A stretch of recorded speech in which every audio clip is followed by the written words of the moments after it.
Bismillahirrahmanirrahim. Assalamualaikum warahmatullahi wabarakatuh.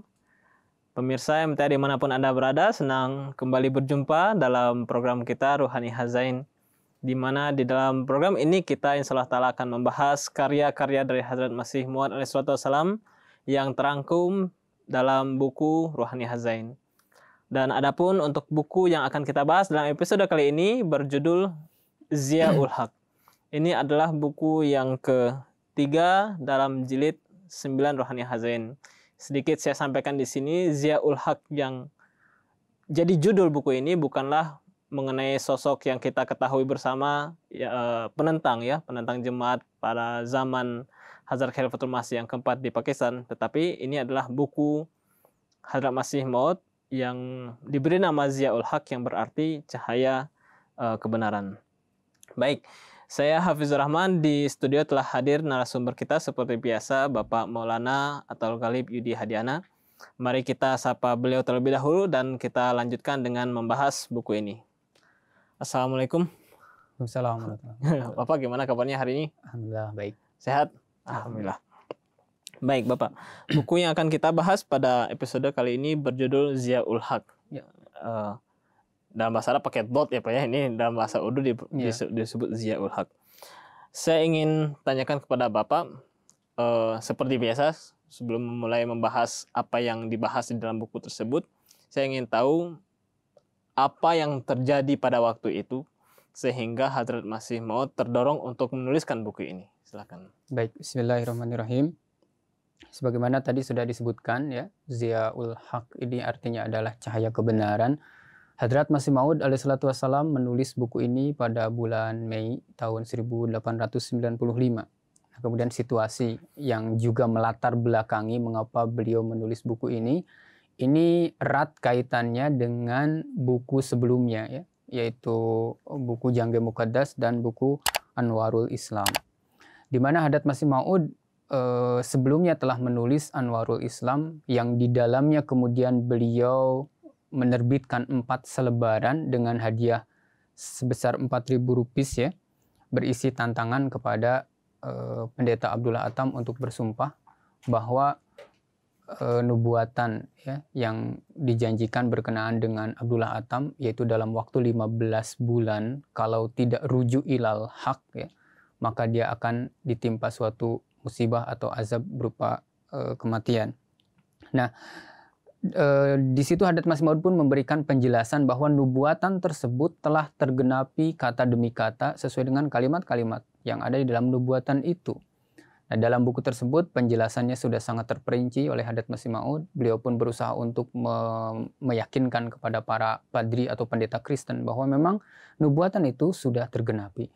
Namun para pendeta Kristen itu alih-alih ya mempercayai atau menerima penjelasan dari Hadrat Masih Maud, mereka justru semakin menjadi di dalam penentangan mereka. Kemudian mereka pun bersikukuh bahwa nubuatan tersebut tidak tergenapi. Bahkan Pendeta Abdullah Atam juga di dalam majalah Nure Afsan ya, dia menceritakan bahwa memang di dalam masa-masa nubuatan itu, dalam 15 bulan masa nubuatan itu, beliau pun memang diliputi oleh rasa takut, tetapi rasa takutnya itu bukan karena gentar terhadap nubuatan tadi, bukan. Nah, itu tulisan dari Pendeta Abdullah Atam. Tapi justru beliau menyatakan bahwa saya takut karena upaya-upaya yang dilakukan oleh pendiri Jemaat Ahmadiyah, beliau sambil menuduh ya, pendiri Jemaat Ahmadiyah dan para anggota di jemaatnya melakukan upaya-upaya untuk mencelakakan beliau. Ada 3 kali upaya, kata Pendeta Abdullah Atam di dalam Nure Afsan itu, yang dituduhkan oleh beliau ini dilakukan oleh pendiri Jemaat Ahmadiyah dan para anggota Jemaat Ahmadiyah untuk mencelakakan beliau, yaitu untuk mencelakakan Pendeta Abdullah Atam, sehingga dalam masa 15 bulan itu Abdullah Atam ditimpa suatu musibah atau meninggal karena upaya-upaya itu, maka orang melihat bahwa nubuatan itu tergenapi. Nah, ini tuduhan dari Pendeta Abdullah Atam. Jadi rasa takutnya itu lebih karena upaya-upaya penganiayaan yang direncanakan menurut beliau ini oleh pendiri Jemaat Ahmadiyah dan para anggota jemaatnya. Nah, untuk memperjelas dan mempertegas lagi terkait dengan hal ini, maka Hadrat Masih Maud kemudian menulis buku Ziaul Haq ini. Tadinya Hadrat Masih Maud menuliskan ya buku ini sebagai zamimah atau sebagai tambahan ya dari buku sebelumnya yang beliau tulis, yaitu buku Karamatus Sadiqin. Tetapi karena para pendeta Kristen ini semakin menjadi-jadi dengan kata-kata yang kotor, menyebutkan bahwa nubuatan itu tidak tergenapi, maka kemudian bagian ini, yaitu buku Ziaul Haq ini, dicetak secara terpisah. Itulah latar belakang sehingga Hazrat Masih Maud menuliskan buku ini ya Pak ya, secara terpisah, Ziaul Haq. Nah, seperti biasa, sebelum kita membahas lebih detail apa yang beliau tuliskan di dalam buku ini, saya ingin meminta Bapak untuk menjelaskan secara garis besar saja dulu, menyebutkan garis besar apa saja yang beliau akan jelaskan di dalam buku ini. Baik, di dalam buku ini cukup panjang ya penjelasan yang beliau sampaikan, tetapi beberapa poin ya yang insya Allah mungkin kita akan coba sampaikan pada episode kali ini. Yang pertama, Hadrat Masih Maud beliau membahas kembali berkenaan dengan tantangan beliau kepada Pendeta Abdullah Atham untuk bersumpah bahwa memang kalau beliau, yaitu Pendeta Abdullah Atham ini, tidak rujuk ilal haq ya, tidak kembali kepada kebenaran pada masa 15 bulan jangka nubuatan itu, maka silakan untuk bersumpah. Kemudian itu ya reaksi yang ditunjukkan oleh Pendeta Abdullah Atham dan Dr. Henry Martin Clark itu pun dibahas oleh beliau.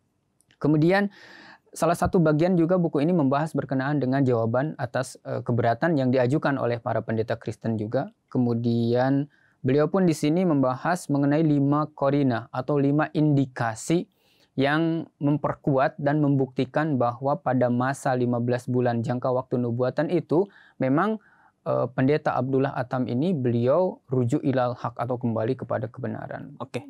Ini 3 poin yang beliau jelaskan secara detail di dalam buku ini, dan ini 3 poin ini memudahkan kita untuk memahami buku ini tentunya ya Pak ya. Ada 3 poin yang tadi saya bisa ulangi. Pertama adalah mengenai tantangan Hadrat Masih Maud kepada Abdullah Atham untuk bersumpah ya Pak ya.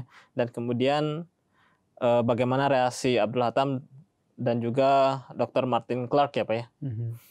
Kemudian kata Bapak tadi menjawab adanya keberatan dari para pendeta, dan terakhir adalah 5 indikasi bahwa Abdullah Atham itu sudah rujuk ilallah.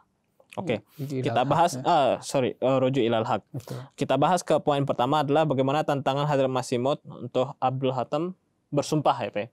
Apakah dalam bagian ini Hadrat Masih Maud kembali menceritakan isi nubuatan, mungkin sekelumit nubuatan, lalu kemudian baru membahas mengenai tantangan ini, atau seperti apa? Boleh jelaskan di sini. Ya, baik. Jadi pada bagian awal dari buku ini Hadrat Masih Maud beliau menjelaskan kembali mengenai tantangan beliau kepada Pendeta Abdullah Atham untuk bersumpah tadi. Kemudian nubuatan yang dalam jangka waktu 15 bulan itu pun sedikit disinggung oleh beliau.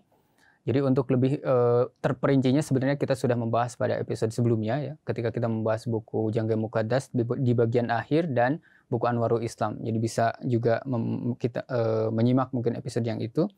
Kemudian pada bagian awal ini beliau juga menegaskan bahwa apa yang menjadi kewajiban saya telah saya tunaikan dengan sebaiknya, yaitu Hadrat Masih Maud telah memberikan penjelasan-penjelasan bahwa nubuatan tadi itu sudah tergenapi. Jadi poin nubuatannya adalah kan pada akhir perdebatan atau Jangka Muqaddas itu, Hadrat Masih Maud alaihissalatu wassalam beliau menyampaikan sebuah nubuatan dari Allah Subhanahu wa taala bahwa jika Pendeta Abdullah Atham ini tidak berubah atau tetap menjadikan manusia yang lemah sebagai Tuhan, tetap mencaci maki Islam Rasulullah Shallallahu alaihi wasallam, maka dalam masa 15 bulan dia akan dimasukkan ke dalam hawiyah gitu ya. Hawiyah di sini kemudian dijelaskan Hadrat Masih Maud atas ilham dari Allah Ta'ala itu adalah azab ya, berupa kematian. Nah, kecuali dia itu rujuk ilal haq. Jadi kalau rujuk ilal haq atau kembali kepada kebenaran, maka azab itu akan dapat terhindarkan. Nah, nubuatannya seperti itu. Nah, Hadrat Masih Maud alaihissalatu wassalam beliau menegaskan bahwa beliau telah memberikan penjelasan, bahkan beliau telah menulis buku Anwarul Islam, menerbitkan 4 selebaran dengan hadiah 4.000 rupiah dan menantang Pendeta Abdullah Atham. Jadi kalau memang beliau, yakni Pendeta Abdullah Atham ini bersikukuh bahwa beliau ini tidak rujuk ilal haq, atau rasa takutnya beliau itu bukan karena gentar terhadap nubuatan ini, melainkan oleh sebab lain, maka silakanlah untuk bersumpah dan ambillah hadiah 4.000 rupiah ini, kata Hadrat Masih Maud. Tapi kemudian Hadrat Masih Maud menyampaikan bahwa reaksi dari Pendeta Abdullah Atham ini, beliau tidak mau bersumpah. Dan alasan untuk tidak mau bersumpahnya itu, Pendeta Abdullah Atham menyebutkan bahwa di dalam agama Kristen bersumpah itu merupakan sesuatu yang dilarang. Tapi kemudian Hadrat Masih Maud menjelaskan di dalam buku ini bahwa itu pun telah dijawab Masih Maud pada selebaran yang keempat ya, bahwa bersumpah di dalam agama Kristen itu adalah sesuatu yang jaiz. Beliau pun memberikan pembuktian-pembuktian. Namun kemudian Pendeta Abdullah Atam tidak menjawab bukti-bukti tersebut. Nah, itu reaksi dari Pendeta Abdullah Atam ketika ditantang untuk bersumpah. Nah, kemudian Adat Masih Maud pun menyinggung bahwa Dr. Henry Martin Clark sendiri, beliau pun sama. Beliau pun menerbitkan dalam majalah Nuri Afsan itu suatu caci maki dan bersikukuh bahwa nubuatan ini tidak tergenapi. Lalu ketika dituntut agar Pendeta Abdullah Atam ini bersumpah, Dr. Henry Martin Clark sendiri pun menyatakan bahwa bersumpah di dalam agama Kristen itu adalah sesuatu yang dilarang, adalah sesuatu yang haram. Beliau memberikan sebuah analogi ya. Jadi dilarang atau haramnya bersumpah di dalam agama Kristen itu ibarat haramnya memakan daging babi di dalam agama Islam. Nah, maka kemudian Adat Masih Maud memberikan komentar bahwa apakah beliau ini tidak berpikir bahwa dengan memberikan sebuah analogi seperti itu secara tidak langsung beliau pun menyatakan bahwa orang-orang suci di kalangan orang Kristen termasuk Rasul Paulus itu secara tidak langsung ya Dr. Henry Martin Clark menyatakan bahwa beliau ini yaitu Rasul Paulus ini terbiasa memakan daging babi. Karena apa? Karena Rasul Paulus sendiri biasa bersumpah gitu. Nah, tapi kemudian kenapa ketika orang-orang suci termasuk Rasul Paulus di dalam agama Kristen sendiri biasa bersumpah, ketika Pendeta Abdullah Atam diminta untuk bersumpah, sumpah itu menjadi terlarang. Padahal itu hal yang biasa. Dan Adat Masih Maud menyebutkan bahwa orang-orang mengetahui bersumpah di dalam agama Kristen itu bukan hanya jaiz atau boleh, bahkan di dalam beberapa kesempatan itu menjadi satu hal yang harus ya. Contohnya Adat Masih Maud memberikan contoh dalam persidangan-persidangan di pengadilan orang Kristen ketika menyampaikan kesaksian diambil dulu sumpah terlebih dahulu. Lalu Adat Masih Maud menyebutkan bahwa terbukti juga Pendeta Abdullah Atam ini beliau pernah bersaksi di pengadilan dan sebelumnya beliau diambil sumpahnya. Lalu mengapa sekarang kemudian bersumpah ketika ditantang untuk bersumpah oleh Adat Masih Maud, sumpah untuk Pendeta Abdullah Atam ini menjadi sesuatu yang haram atau terlarang. Nah, maka Adat Masih Maud menyeru bahwa seharusnya para pendeta Kristen ini memaksa Pendeta Abdullah Atam untuk bersumpah, atau kalau tidak mau bersumpah ya seharusnya ya diterbitkanlah gitu di dalam selebaran atau di dalam surat kabar mereka bahwa Pendeta Abdullah Atam ini adalah orang yang mengada-adakan dusta. Nah, tetapi alih-alih melakukan dua hal itu, justru para pendeta Kristen semakin menjadi-jadi dalam penentangan dan menggunakan kata-kata yang kasar dan kotor. Oke, artinya terhadap tantangan yang Hazrat Masih Maud berikan kepada Abdullah Atam, ya. Pertama, dua orang ini, Abdullah Atam dan Dr. Martin Clark ini sama-sama menafikan tergenapinya nubuatan yang Hazrat Masih Maud berikan ya Pak ya. Tuh. Dan ketika diminta untuk bersumpah, dua-duanya tidak mau untuk bersumpah dengan berbagai alasan yang mereka kemukakan. Dan alasan itu pun telah dijawab oleh Hazrat Masih Maud. Dan dijawab oleh Hazrat Masih Maud. Oke, baik. Kita masuk ke poin selanjutnya adalah menjawab keberatan. Ini keberatan yang dilontarkan apa dan bagaimana jawaban Hazrat Masih Maud terhadap hal ini? Baik. Jadi Adat Masih Maud kan menjelaskan bahwa pada masa 15 bulan jangka waktu nubuatan itu, Pendeta Abdullah Atam sebenarnya rujuk ilal haq, telah kembali kepada kebenaran. Nah, kemudian sebagian orang-orang Kristen mengajukan keberatan bahwa dengan pertanyaan ya, bahwa kapan memangnya Pendeta Abdullah Atam ini benar-benar masuk ke dalam agama Islam sehingga itu bisa disebut sebagai rujuk ilal haq. Kemudian sehingga karena itulah azab itu bisa terhindarkan dalam masa 15 bulan itu.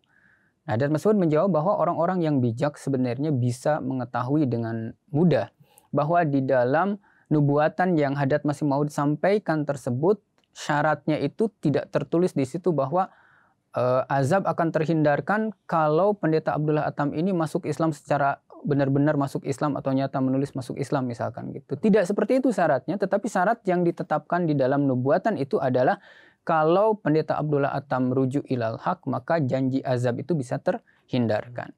Dan Adat Masih Maud beliau menegaskan bahwa ya Pendeta Abdullah Atam itu telah kembali kepada kebenaran.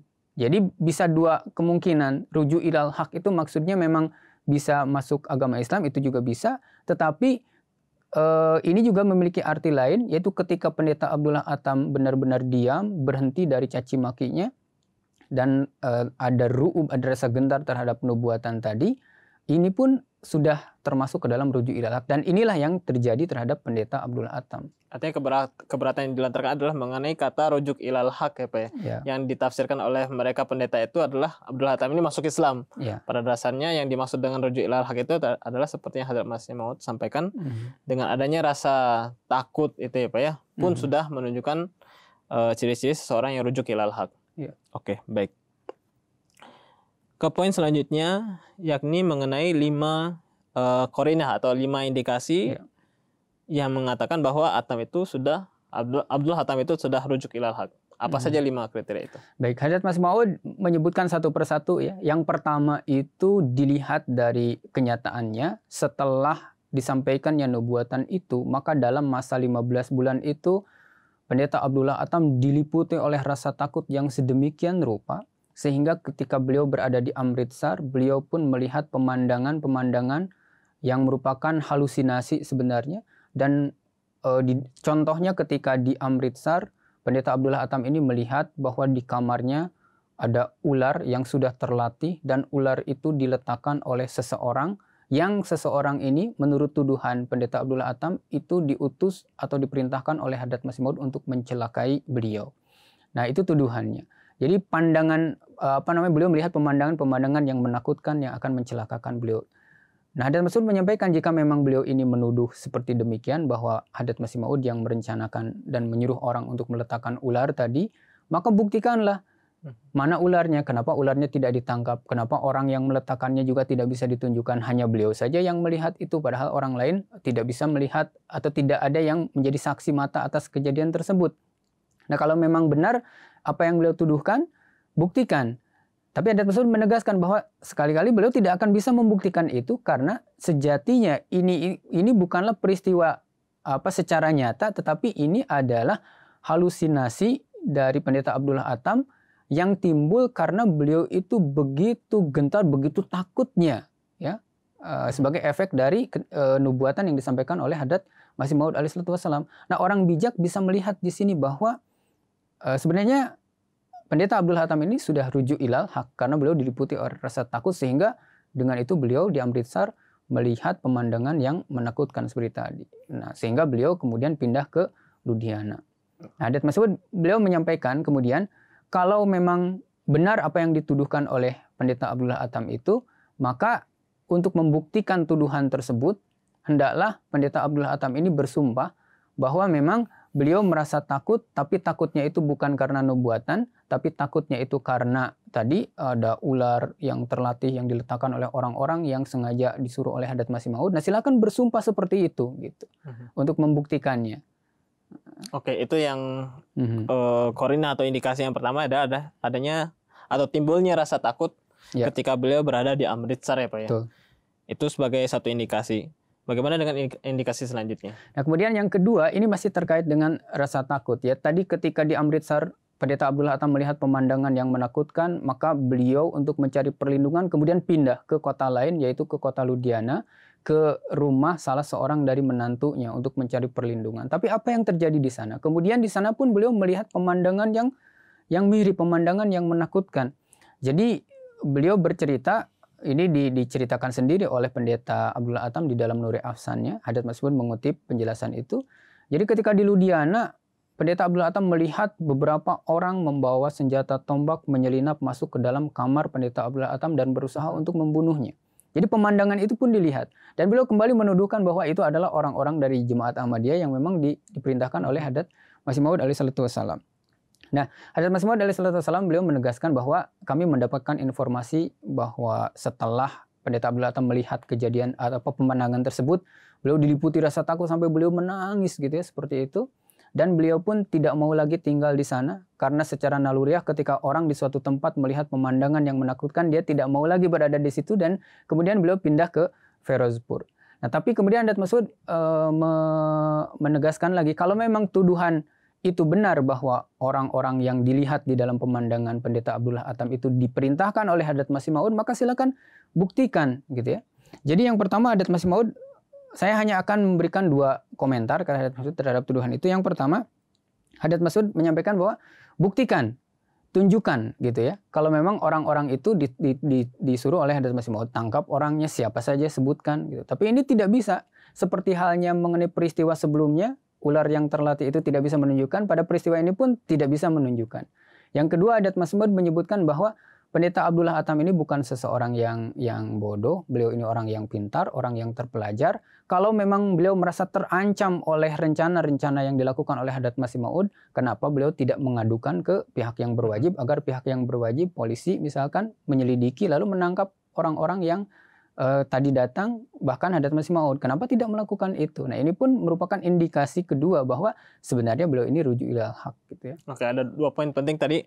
Ya. Yang pertama adalah beliau tidak bisa membuktikan apa yang beliau katakan diceritakan di Nure Afsan ya, Nura.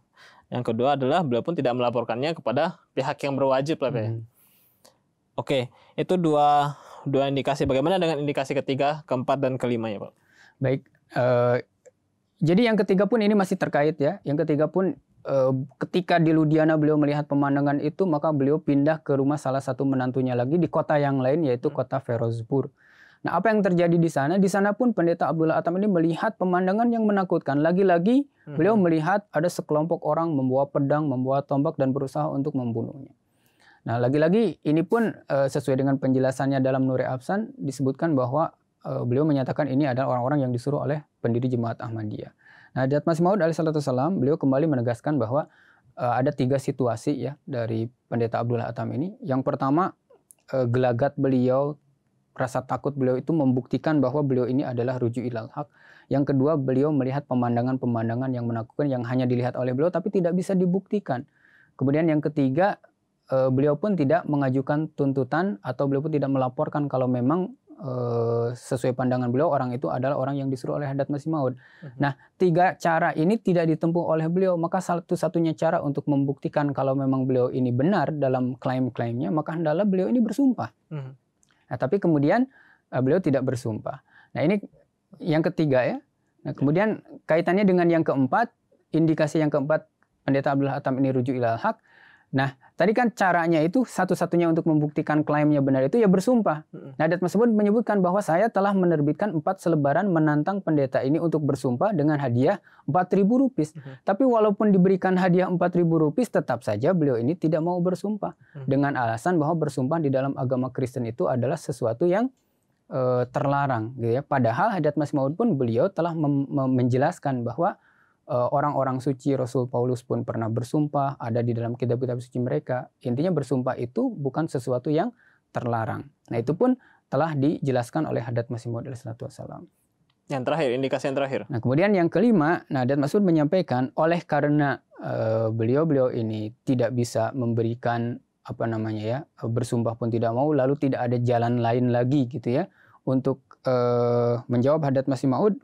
Maka kemudian mulai menyampaikan alasan-alasan yang tidak masuk akal, alasan-alasan yang tidak logis. Salah satunya tadi, ditantang untuk bersumpah, tidak mau bersumpah. Alasan yang dikemukakan adalah bersumpah di dalam agama Kristen itu haram, sama haramnya seperti memakan daging babi di dalam agama Islam.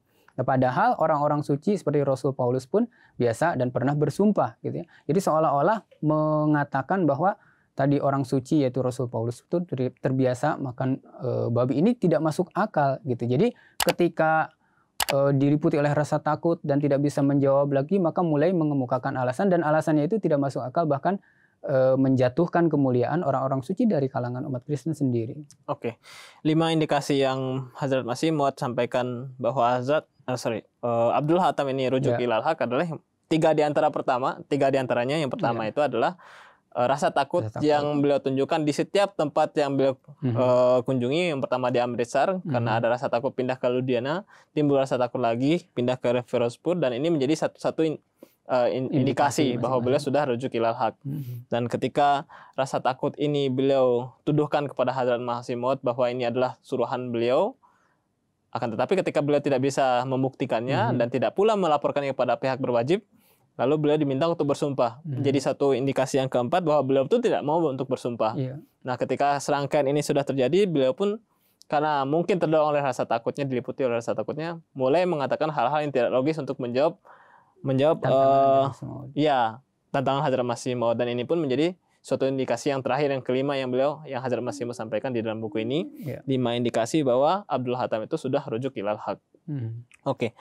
Baik. Sangat jelas poin-poin yang Bapak sampaikan untuk mengenai buku ini, Ziaul Haq, yang berarti cahaya kebenaran. Mudah-mudahan apa yang kita bahas pada hari ini bisa menambah wawasan dan memberikan pencerahan mengenai buku ini. Salam mudah-mudahan. Ya, amin. Baik. Pemirsa MTA dimanapun Anda berada, demikianlah pembahasan buku kita, buku Hadrat Masih Maud yang berjudul Ziaul Haq. Mudah-mudahan sangat bermanfaat bagi kita semua dan mudah-mudahan kita pun semakin terdorong untuk semakin menggali buku-buku beliau. Saya Hafizur Rahman beserta kru yang bertugas untuk hari ini. Mohon undur diri. Wabillahi taufiq wal hidayah. Assalamualaikum warahmatullahi wabarakatuh. Waalaikumsalam.